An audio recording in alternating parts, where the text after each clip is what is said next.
اسی طرح بخاری کی حدیث ہے باب تزویج المعسر، صحیح بخاری میں غریب کی شادی. امام بخاری نے دیکھو باب کیسا باندھا، غریب کی شادی. پھر اس میں یہ حدیث ذکر کی ہے کہ ایک صحابی کے پاس ایک ازار تہبند، اوپر کی قمیض بنیان بھی نہیں ہے، صرف تہبند باندھ کے بیٹھے ہوئے ہیں.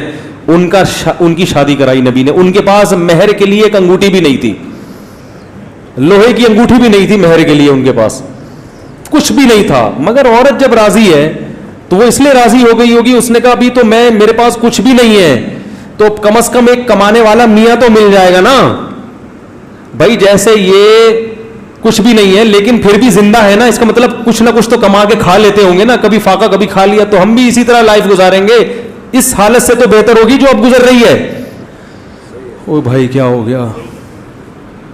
تو یاد رکھو آپ کی تنخواہ کم ہے تو بھی آپ شادی کریں، زیادہ ہے تو بھی.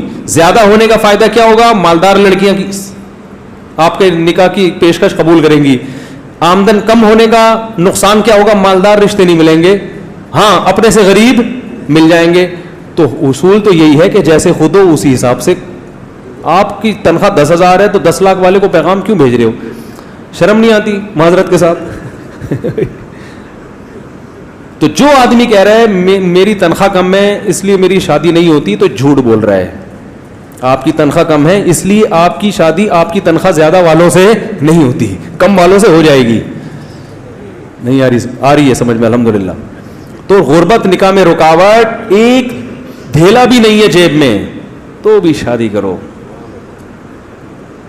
بشرطے کہ رشتہ مل جائے.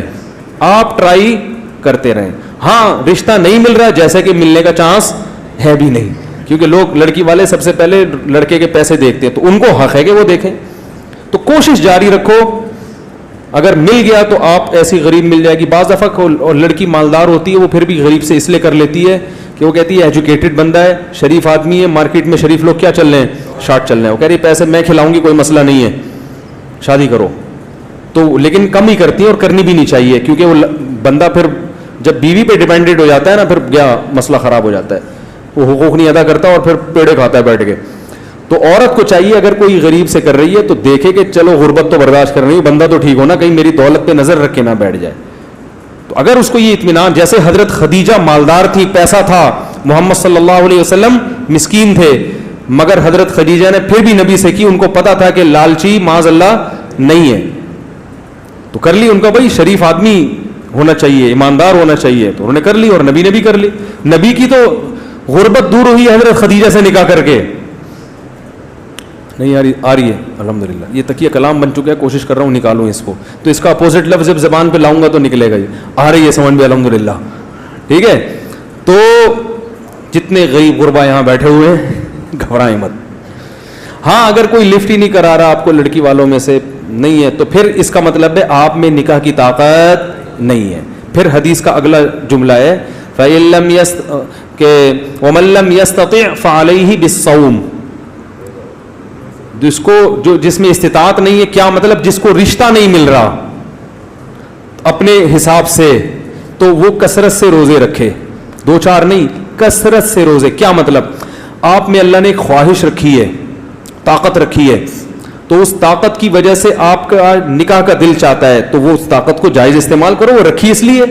نہیں مل رہا تو طاقت ختم کرو جسم کی. اور وہ کیسے ختم ہوگی؟ روزے سے. نہیں آ رہی ہے الحمدللہ، آ رہی ہے بات سمجھ میں. وہ کس طرح ختم ہوگی؟ روزے سے. آپ کہہ سکتے ہو روزے کے علاوہ کچھ اور طریقے سے ہم اپنے آپ کو کمزور کر لیں،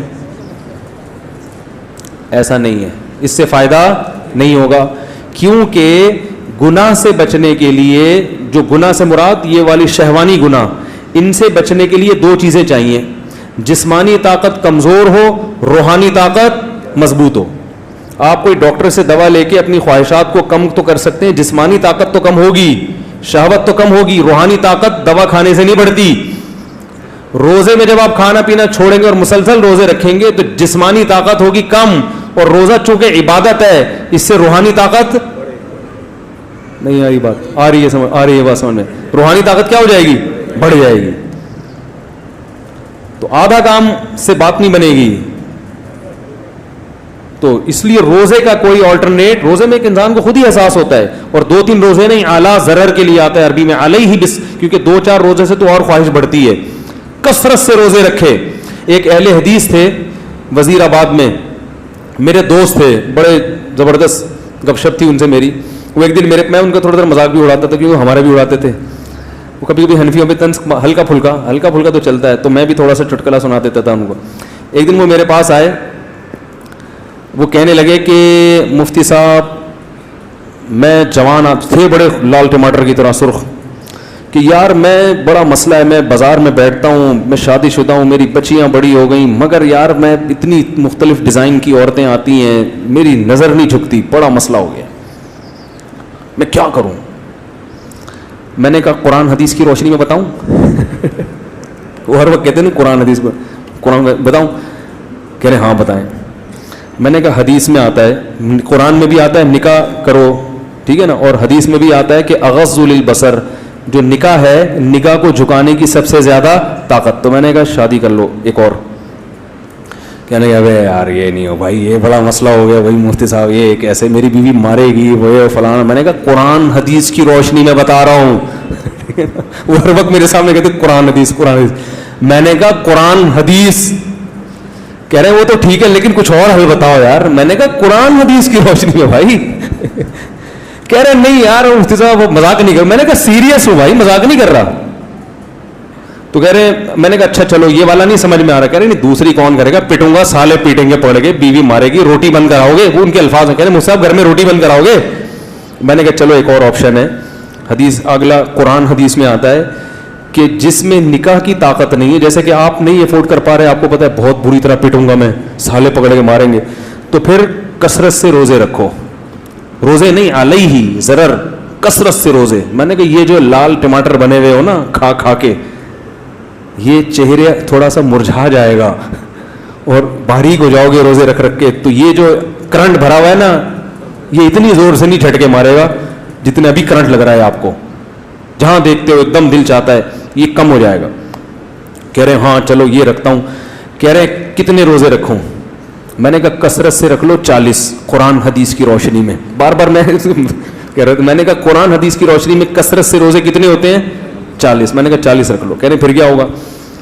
میں نے کہا پھر یہ ہوگا کہ 40 روزے رکھنے کے بعد آپ باریک ہو جاؤ گے, دبلے پتلے ہو جاؤ گے, تو پھر جب آپ دوبارہ کھانا شروع کرو گے تو پہلے سے زیادہ مستنڈے ہو جاؤ گے آپ. کیونکہ جب اس طرح نتھر جاتا ہے نا جسم, بھائی سارا کولیسٹرول نکل گیا, چربی پگھل گئی, اب جب کھاؤ گے تو نئے سرے سے طاقت آئے گی, پہلے سے زیادہ پاورفل ہو جاؤ گے.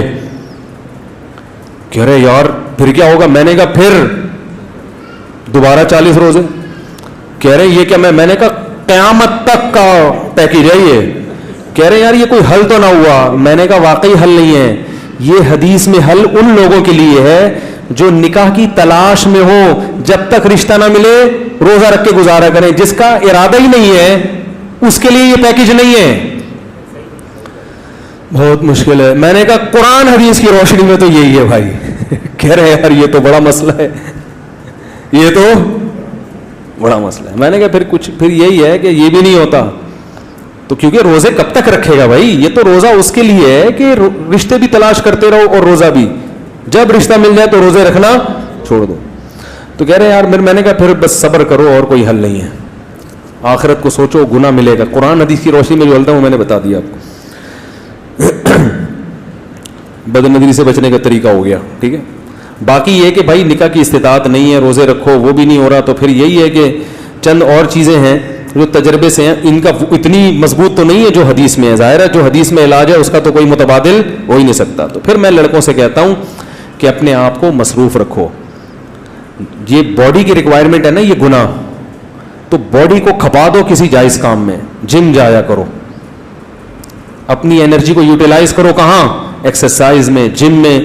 اور روحانی ترقی کے لیے تبلیغ میں جاؤ, اور بزرگوں سے اصلاحی تعلق, ادھر سے ان کے بیانات بھی سنو, اللہ کا خوف پیدا ہوگا, آخرت کا خوف پیدا ہوگا, پتہ چلے گا نظر اٹھانے کا گناہ ہے, اس سے انسان کی آنکھیں گندی ہو جاتی ہیں, دل کا سکون خراب ہوتا ہے, اس سے فائدہ ہوگا انشاءاللہ.